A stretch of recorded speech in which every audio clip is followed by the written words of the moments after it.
வணக்கம். உலகெங்கிலும் வாழும் ஜேகே டிவி அன்பு நெஞ்சங்களுக்கு இந்த சிக்கல் தம்பியின் அன்பான வணக்கம். கருத்து கணிப்பு, எக்ஸிட் போல், தேர்தல் முடிந்தவுடன் முந்தியெல்லாம் சொல்லிட்டு கிச்சு பிச்சுன்னு போட்டு டைவர்ஷன்ஸ் கொடுத்துக்கிட்டாங்க மீடியா மூலமாக. இப்போ சுப்ரீம் கோர்ட்டு தேர்தல் ஆணையமே சொல்லிடுச்சு, இந்தப்பா இடையிலலாம் வந்து கருத்து கணிப்புங்கிற பேரில் லெகாலிட்டி எல்லாம் பண்ணிட்டு இருக்காதீங்கன்னு சொல்லிடுச்சு. இப்போ மூடிட்டு அந்த பொறுத்திருந்த உடனே பண்ணிட்டாங்க. உடனே தேர்தல் இந்த எக்ஸிட் போல் என்ற ஒரு மேட்டர் பண்ணியாச்சு. இப்போ எல்லா கட்சிக்கும் புலிகரைச்சி போய் பல கட்சிகள் புல்லரிச்சிக்கிட்டு அப்படியே அகம்பகிட்டு வாயை புத்திரிச்சிட்டு உட்காருக்காங்க. ஓகே, ரொம்ப நல்ல விஷயம் தானே.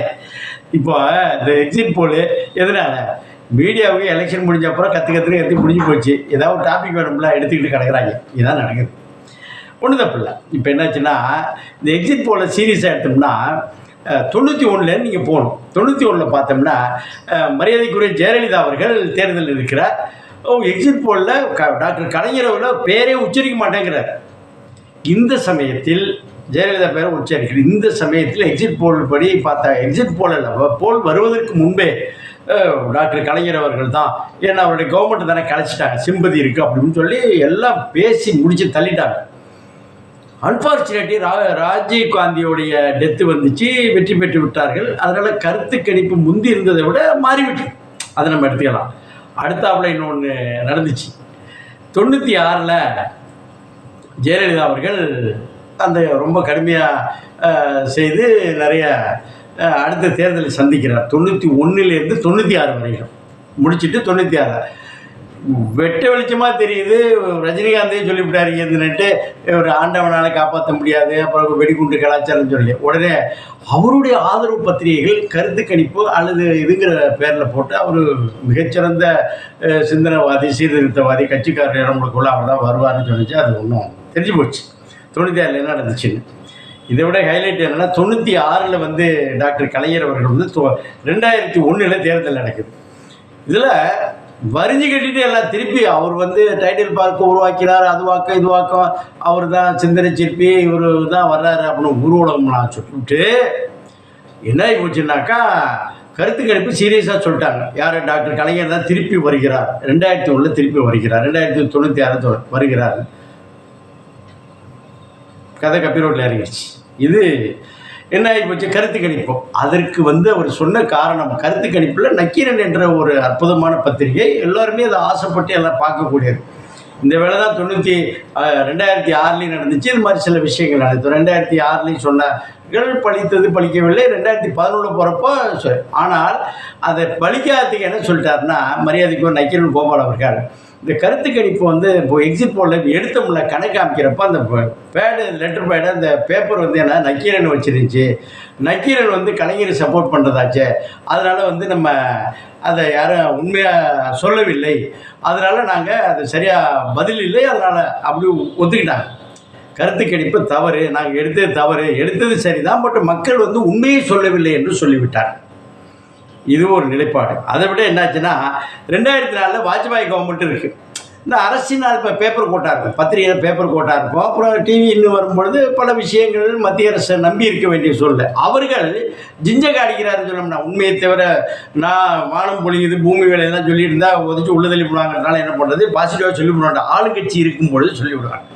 வாஜ்பாய் தான் திரும்பி வர்றாரு. அவர் மனிதரில் புனித அந்தோணியார், இல்லை வந்து ஏசுநாதர், இல்லை இவர் நபிகள் நாயகம், புத்தர் லெவலில் கொண்டு போய் திருப்பி வாஜ்பாய் தான் வருவாருன்ட்டாங்க. அந்த கருத்து கணிப்பு காலி. அடுத்து காங்கிரஸ் வருகிறது. மன்மோகன் சிங் வந்தோடனே அது என்னாச்சு, 2009 எலெக்ஷன் வருது. அப்போ என்ன சொல்கிறாங்க, இலங்கை தமிழரில் கொத்து கொத்தாக கொலை செய்யப்படுகிறார்கள் தமிழர்கள், அது திரும்பியே வராது அப்படி என்று கருத்து கணிப்பு எல்லாம் உத்தம புத்திரர்கள் எல்லாமே சொல்ல ஆரம்பிச்சிட்டாங்க. மனிதர்கள் அந்த பெரிய சிந்தனை சிற்பிகள்லாம் சொல்ல ஆரம்பிச்சிட்டாங்க. என்ன நடந்துச்சு? 2009 திருப்பி காங்கிரஸ் வருது ஃபுல் ஃப்ளெட்ஜில். இன்ஃபேக்ட் பழசை விட நிறைய வந்துச்சு, வெற்றி பெற்று விட்டால். கருத்து கணிப்பு முடிஞ்சு போச்சு. இது ஒரு பக்கம். இது என்ன செய்வாங்கன்னா, கருத்து கணிப்பு எதுவும் பில்டப்புக்காக வந்து நிறைய கட்சிகள் செய்வாங்க. அது எல்லா கட்சிகளும் செய்கிறதா? ஏப்பா கொஞ்சம் அந்த இடையில இதில் 1980 77 எம்ஜிஆர் வந்து விட்டார். 80 எல்லா தொகுதிகளிலும் எதிர்பாராத விதமாக அப்போ கருத்து கணிப்பில் கம்பெனி மூடிட்டு உட்காந்துட்டாங்க. எம்ஜிஆர் தான் வர்றாருனாங்க. எம்ஜிஆர் காலியாகிட்ட 2 சீட்டு தான் வந்துச்சு. 39 2 சீட்டு தான் வந்துச்சு. அப்போ பார்த்தீர்களா டாக்டர் கலை, பார்த்தீர்களா அவர் கொடுத்ததை ரெட்டை வேலை காமிச்சார், ரெட்டையில் போதும் 2 சீட்டு போதும்னு சொன்னார் டாக்டர் கலைஞர். அவருக்கே உள்ள பாணியில் சொல்லிட்டார். 80 வந்து தேர்தல் வருகிறது.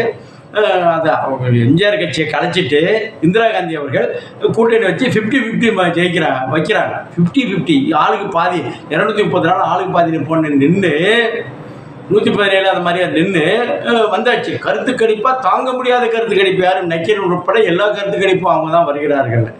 இதை நம்பிட்டு இருந்த டாக்டர் கலைஞர் அவர்கள் என்ன சொல்கிறார், தஞ்சாவூர் இன்னும் சொல்லப்போனால் திருவாரூர் சுற்றி இந்த பந்தல் கோவிந்தன், பந்தல் கிட்டு, பந்தல் கிருஷ்ணமூர்த்தி எல்லாத்தையும் சொல்லி எழுந்துட்டு வாங்கப்பா எல்லாம் ஒரு பெரிய அந்த பந்தல் போடணும், அந்த ராஜாஜி மண்டபத்தை விட அந்த ஏத்தாப்போட பந்தல் போட வேண்டும், பந்தல் போட்டு கீத்து பந்தலோட பட்டுக்கோட்டையெல்லாம் பந்தல் மூங்கிலுக்கெல்லாம் கொடுத்து எல்லாம் வந்துக்கிட்டு இருக்கு.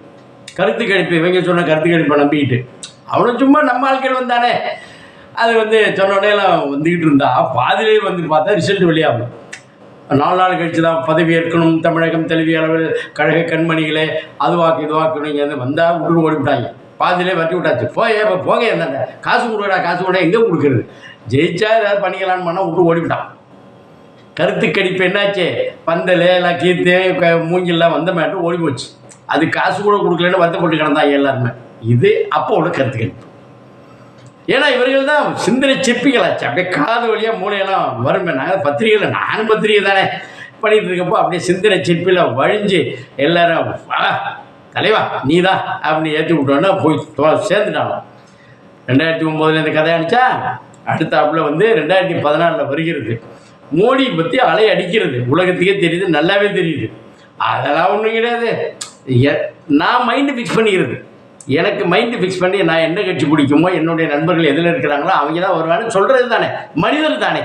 நான் நல்ல பல காரியத்துக்கு போய் நிற்கணும், நான் அப்போயே சொல்கிறேன்ல பாருங்களேன் அப்படின்னு சொல்வதற்காக பண்ணுறது. இது 2014 அப்படி ஆயிடுச்சு. எல்லாருமே வரக்கூடிய அளவு. இப்போ மோடி வருகிறார். 2019 அந்த மாதிரி வரும்பொழுது அது கருத்து கணிப்பெல்லாம் போய் அப்போ அவர்கள் மீடியாவில் கனெக்ட் பண்ணி கொண்டு வராங்க. இது அப்பையும் ரொம்ப வேடிக்கை என்னென்னா 2007 சும்மா இருக்கிற இங்கே உள்ள ஆள் எல்லோரும் சேர்ந்து இந்தியா ஃபுல்லாக யூபியை ஃபோக்கஸ் பண்ணி 2007 மாயாவதியாவது சும்மா அவர் என்ன சும்மா வருவாங்கன்னு இந்த மாதிரி சொல்லி அவர் வரவே மாட்டாருங்கிற மாதிரி கதையை முடிச்சு விட்டாங்க. என்னன்னு பார்த்தா சிங்கிள் மெஜாரிட்டி, சிங்கிள் லார்ஜஸ்ட் பார்ட்டியில் இண்டிவிஜுவல் பார்ட்டியாக போட்டு 2007 அவர் மாயாவதி அவர்கள் உலகத்திற்கு எல்லா கருத்து கணிப்பும் மொட்டை அடித்து மிளகா பண்ணி அடித்து வட்டி விட்டாங்க. விட்டுட்டு இவர்கள் கருத்து கணிப்பை தூக்கி குப்பையில் போட்டு இல்லை எதில் தூக்கி விட்டேறான்னு பண்ணியாச்சு.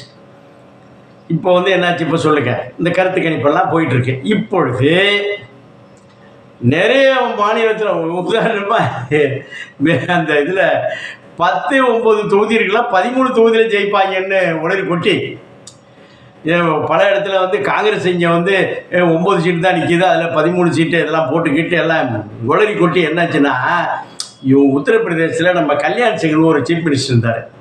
அவர் இந்தியாவிலே அதிகப்படியான குப்பை குழிகள், அதாவது இயற்கை உரங்கள் தயாரிக்க குப்பை குழிகளோட பரப்பளவு எவ்வளோன்னு லிஸ்ட் எடுக்க சொன்னார். அவங்க கிராம ஒன்றியல் இதே எடுத்த உடனே ஒரு குறிப்பிட்ட 230 ஏக்கர்னு வரைஞ்ச குப்பை குழிகள் மட்டும் கொஞ்சமாக இருக்குது, ஒரு சைபர் சேர்த்து போடியா. அடுத்தாப்புல மாவட்டத்துக்கு போகுது, கொஞ்சமாக இருக்குது, இது ஒரு சைபர் சேர்த்து போடியான்னு போட்டு ஆளாள் ஒரு சைபரை சேர்த்து போட்டு புள்ளி விவரங்கள் புள்ளிகள் கவர்மெண்ட்டே தான் பண்ணுறான். அவன் கூலிக்கு மாறடிக்கிறான்னா எல்லாரும் இப்படி தான் பண்ணுறான். அப்போ கூலிக்கு என்னாச்சு கொடுத்த உடனாங்க மொத்தத்தில் பார்த்தா அந்த உத்தரப்பிரதேசத்தில் குப்பை குழிக்குள்ளே தான் இருக்குங்கிற மாதிரி போச்சு. இதுதான் புள்ளி விவர புலிகளின் பணிகள். இன்றைக்கி என்ன நடக்குது, வரிஞ்சு கட்டிக்கிட்டு நிற்கிற தொகுதியே 10 தொகுதியாக இருக்கான், 13 தொகுதியில் ஜெயிப்பார்கள். ஒரு புத்தி வேணாம், அசஸ்மெண்ட் கொடுக்குறதுக்கு முந்தி வேணாம்.